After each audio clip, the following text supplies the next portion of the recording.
Thank you very much. I don't think I can do multiple languages of good afternoon and welcome, but a good afternoon and a very warm welcome.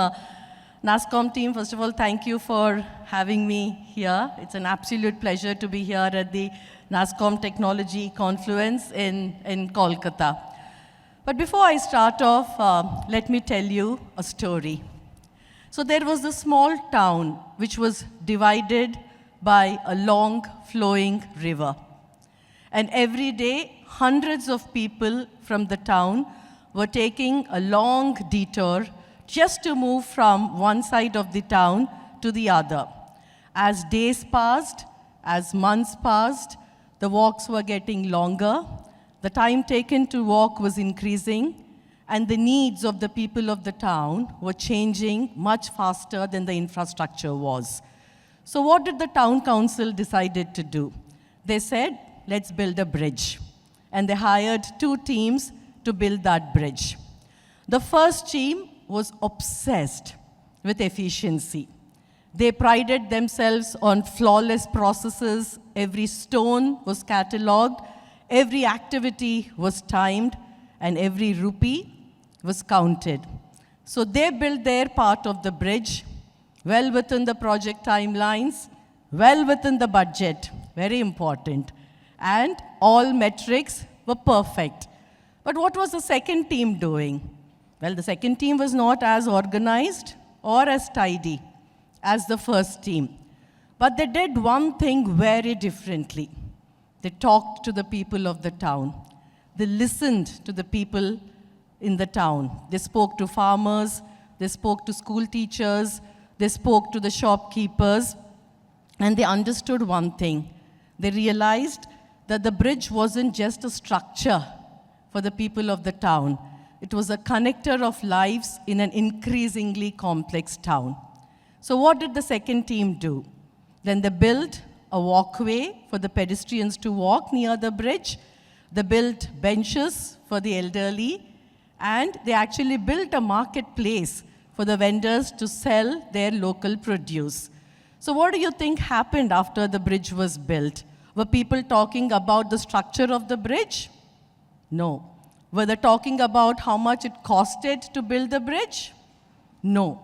They were actually talking about the life and energy that that bridge brought to the town. So in short, the first team built a bridge. What did the second team build? They built a community. And that is what the second team did. And in many ways, this is exactly what we find ourselves in organizations today as leaders when the world is so dynamic and the environment is so fast moving. And we have absolutely mastered efficiency, like the first team. We are all on the path to master impact and value, but what we don't have today is the luxury of time, because things are moving at an unprecedented pace. And in a complex world, true progress isn't about doing things faster. It is about doing the right things better. So in the end, what happened in this story? Efficiency built a bridge, impact built belonging. And in complex organizations, belonging is what holds all of us together. The story was not about construction. It was about leadership, especially the kind of leadership we need in today's world. Metrics measure output, but meaning creates outcomes. And in complex organizations, meaning is going to be the only difference between efficiency and real impact. So how are complex organizations creating momentum? And I'm going to talk about 3 artifacts. Let me move this side. It's about optimizing processes, leveraging technology, and aligning teams for results. So when we talk about efficiency from an optimizing processes standpoint, when we operate in an efficiency mindset, our processes become extremely well-structured. We absolutely focus on standardization, on consistency, on timelines and costs. And for many years, this has actually helped us build scale, and build scale at pace. Efficiency absolutely gives predictability, It gives reliability. And efficiency will ensure that every step is done exactly the way it was designed. So I'm going to talk about few organizations which is very much available in the public domain in terms of what have they done to move the needle from efficiency to impact. And let's talk about Unilever to start with. In the efficiency world for Unilever, highly standardized forecasting and replenishment, the focus was cost and inventory optimization, and there was siloed visibility between Unilever and the retailers. So what did Unilever do to move the needle from efficiency to impact or value? They built an AI-powered customer-centric planning model where Unilever and retailers, they share real-time sales, inventory, and demand data. They created a joined-up ecosystem with customers. They automated replenishment based on actual market demand. So what was the result? The result was 98% on-shelf availability in pilot markets. It reduced waste, it reduced unnecessary transportation, and more importantly, customer. It built better experience for the customer. So the key points to note in this example is real-time, connected demand, and a joined-up ecosystem, all enabled by technology. Closer home, I'll talk about HSBC and what we have done. We have a legal team which was focusing on low-risk operational tasks, highly efficient in delivering what was promised. How did HSBC move the needle from efficiency to value? We disrupted the entire model by building entirely new specialized legal capabilities in high-value legal areas. HSBC created a proposition that was truly scalable, strategic, it was bold, and it was global. And we created a centralized and standardized complex legal work, but more importantly, we introduced specialized pods, legal playbooks, and we digitized the entire documentation. Impact, surely, multi-million-dollar savings, but the legal support for the entire HSBC group sits under one roof today. That's the value and impact that this team created. So what does impact mean when we are actually looking at optimizing processes? And we need to ask these questions to create impact. Is this process creating the outcome that is meant to create? Is it shifting our views from individual tasks to really talk about customer end-to-end? Impact tells us that the process is successful only when the outcome is successful. Let's take it back to the bridge story, right? And this is what the second team did differently. This is what they understood, because they were not just building steps, they were building meaning. Now let's talk about leveraging technology. And what does efficiency mean from that perspective? The slight difference between efficiency and impact on how they actually approach technology. Efficiency uses technology as a system of control, right? In an efficiency mindset, it is all about stability and it is all about consistency.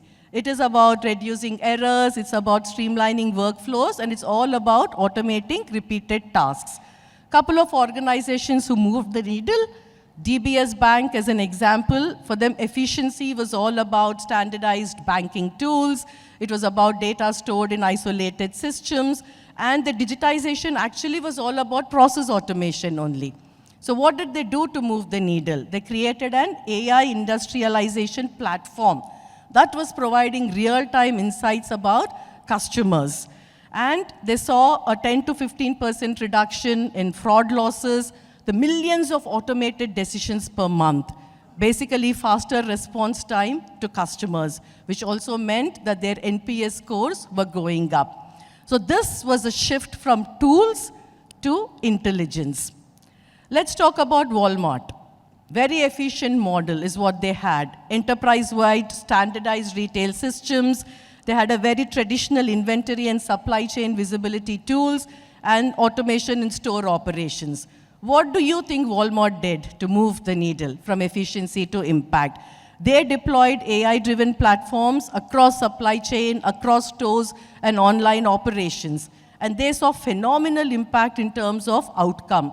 15 to 20% reduction in stockouts, reduced food usage using Fresnel models. So basically, they were shifting from pure digital tools to an AI-driven business performance. So if you really look at what does impact mean from a technology standpoint, impact uses technology as a partner and not as a tool. That's the big difference between when we are talking about efficiency and impact. And technology becomes a way of unlocking millions of opportunities that probably in a traditional efficiency mindset, we will not be able to unlock. Let's go back to the bridge story. How did the second team create the impact? Because they went beyond blueprint, they actually used the insights and not just the tools. And that is how you create impact leveraging technology. Most important, people. How do we align teams for results? In an efficiency mindset, teams operate in clear hierarchies, there are layers, there are approvals, everyone knows their part. It creates absolute order, it reduces variations, it improves consistency, and this is how we have scaled large-scale operations over the years. Let's pick an example of Spotify. What did Spotify do now to move from efficiency to impact? Right? They broke the entire traditional engineering hierarchy. They replaced it with squads, tribes, chapters, guilds. In fact, Spotify is quoted as one of the most famous examples of team alignment for innovation. And this ensured that there was faster product releases, there was better ownership, there was a better delivery model, which means you had stronger customer outcomes. But the most important thing that Spotify did was cross-functional problem solving. Moving away from siloed verticals of engineering, design, and product to look at cross-functional leveraging of capabilities to drive the right outcomes for the customer. Let's look at ING Bank. What has ING Bank done to move the needle from efficiency to impact? Similar layered organization, work was extremely project-based, team focused on process execution and compliance. What they did was moving their entire operating model into an agile at scale network. They reorganized the 3,500 plus people into cross-functional tribes. They eliminated layers of management and they enhanced empowerment of decision making. Clear customer outcomes by doing this, better collaboration between the various functions in the organization. Key point, shifting away from a traditional hierarchy to agile squads. And these examples demonstrate that team alignment can transform large-scale organizations. So when we talk about impact and aligning teams for results, impact is all about empowerment. Efficiency is all about being directed. Leadership moves from instructing to enabling. The culture, the most important C in any organization, the culture shifts from caution to curiosity. People start to experiment, people start to learn, people start to fail fast, and people contribute in ways that create outcomes and not just output. Because impact, going back to the story of the bridge again, comes from people who feel connected and not just directed. So the bridge between efficiency and impact is not something that we will collectively build overnight. It has to be built through intent, it has to be built through courage, but more importantly, it's about leadership. It takes courage to look beyond processes and ask, what does it truly mean? So efficiency for us has built predictability over the years. Impact will build possibility. And in complex organizations, we absolutely need possibility to move people, to move ideas, and to move outcomes forward. The organizations that will help shape, define the next 10 plus years are not going to be the ones who are going to choose between efficiency or impact. They will be the ones that know how to bring the discipline of efficiency together with the heart and imagination of impact. That is what organizations will do in the next 10 plus years, because that is where real transformation will happen. Not in building structures like the first team did in building the bridge, but in actually building meaning, which is what the second team did in building the bridge. So thank you so very much for having me here.